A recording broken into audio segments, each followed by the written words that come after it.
Un cours en miracles, 249 chapitre 30.5. Le nouveau commencement.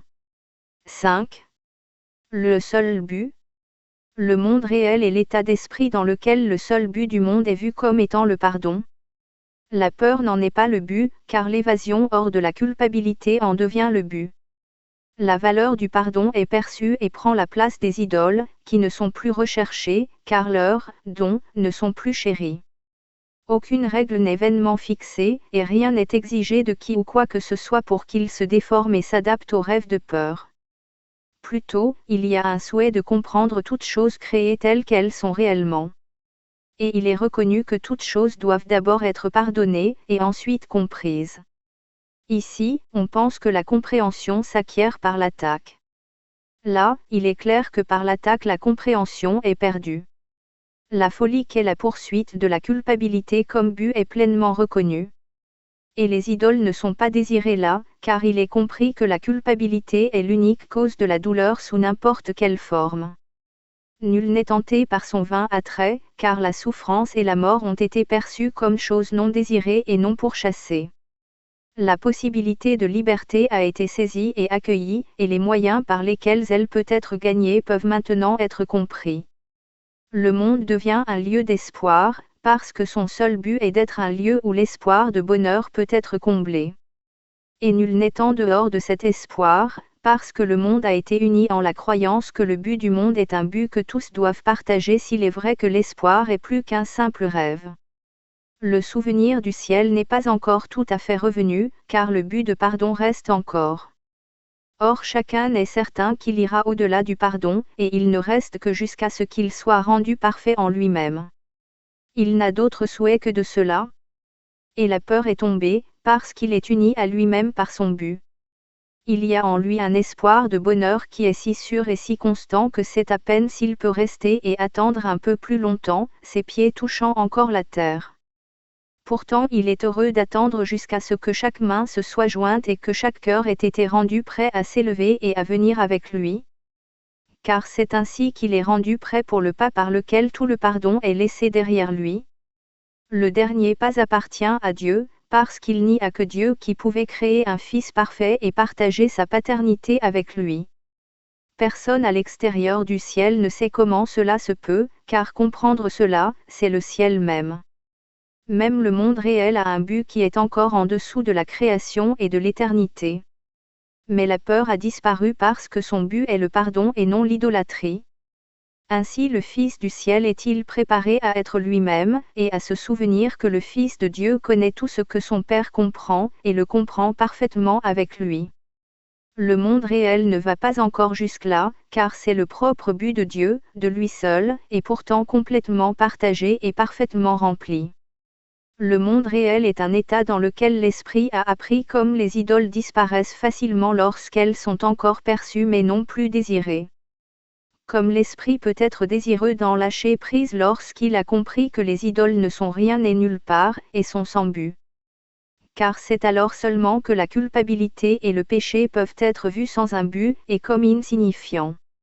Ainsi le but du monde réel est doucement porté à la conscience, pour remplacer le but de péché et de culpabilité. Et tout ce qui se dressait entre ton image de toi et ce que tu es, le pardon l'emporte joyeusement. Or Dieu n'a pas besoin de créer son Fils à nouveau, pour que lui soit rendu ce qui est à lui. Le fossé entre ton frère et toi n'a jamais été là. Et ce que le Fils de Dieu connaissait en la création, il doit le connaître à nouveau. Quand des frères se joignent en un même but dans le monde de la peur, ils se tiennent déjà au seuil du monde réel.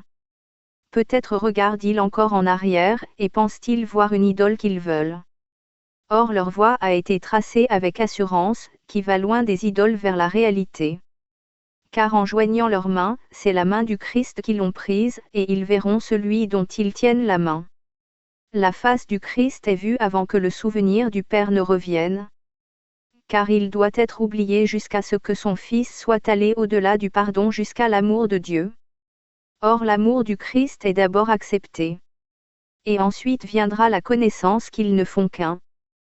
Comme le pas est léger et facile qui traverse les étroites frontières du monde de la peur, quand tu as reconnu à qui appartient la main que tu tiens.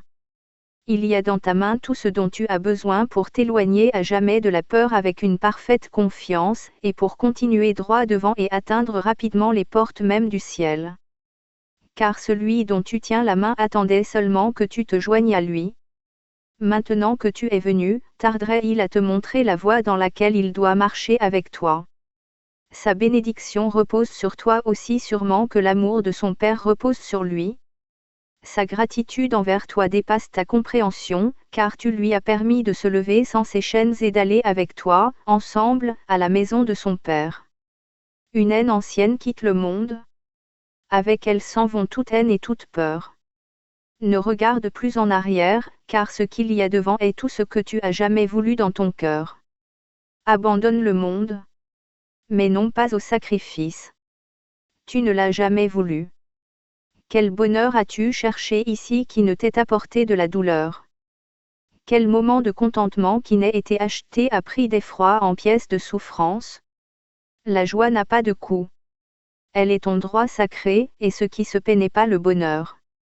Que l'honnêteté te donne des ailes en chemin, et que tes expériences d'ici ne te trompent pas rétrospectivement. Elle n'était pas libre d'un coup amer et de conséquences sans joie. Ne regarde pas en arrière, sauf avec honnêteté. Et quand une idole te tente, pense à ceci.